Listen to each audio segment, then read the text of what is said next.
If the kids you are teaching, the kids you are handling don't know these things, then you are missing out as a parent. You're missing out as a caregiver and as a teacher. With me, I have 10 spiritual disciplines that each parent, each caregiver needs to train the kids under their care so that they can grow in their spiritual life, so that they can experience growth in their walk with Christ. The Bible tells us in Proverbs chapter 22 verse 6 that train up your child in the ways of the Lord, that when he is old, he will not depart from them. Spiritual disciplines are vehicles to maturity.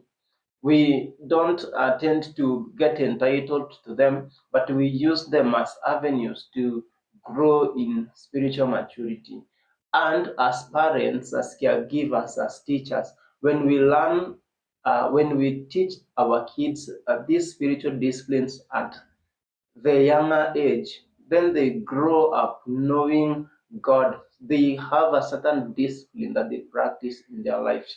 And so I'll do a series of some spiritual disciplines each and every day, posting a single video of our discipline.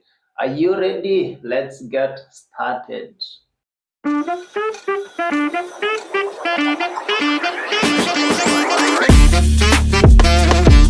Welcome everyone to my channel. This is Agape, the gospel-minded educator.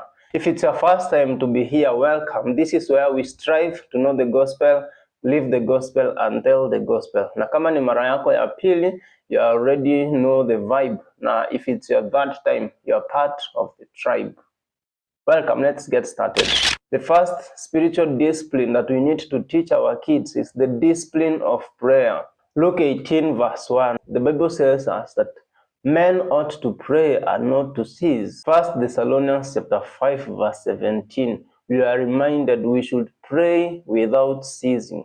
You see, prayer is the central avenue in which we speak and communicate to the divine. So, kama hatuwezi omba, then it means we will not have a conversation with God.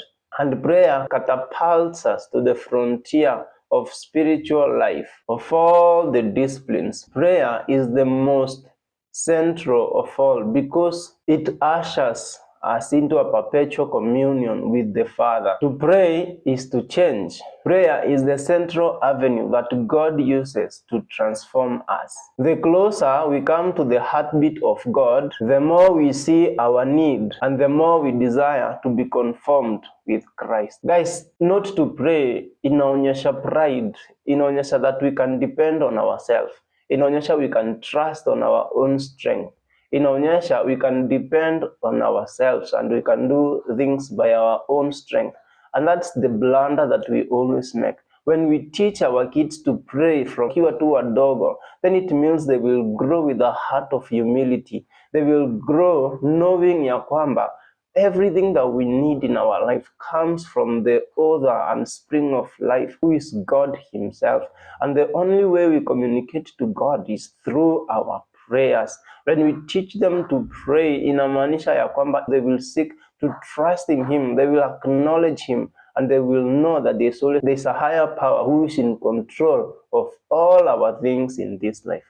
And so this day, parent, teacher, caregiver, I challenge you to go and teach your kids how to pray. Let them learn this discipline, let them practice it, and let them be men and women of prayer when they grow up. Thank you so much. Wait until our next video. We'll learn about another discipline which is so important in life. Make sure you watch our content, subscribe, and follow us for more knowledge and tips like this to make us grow together. Thank you. Till next time. Bye-bye.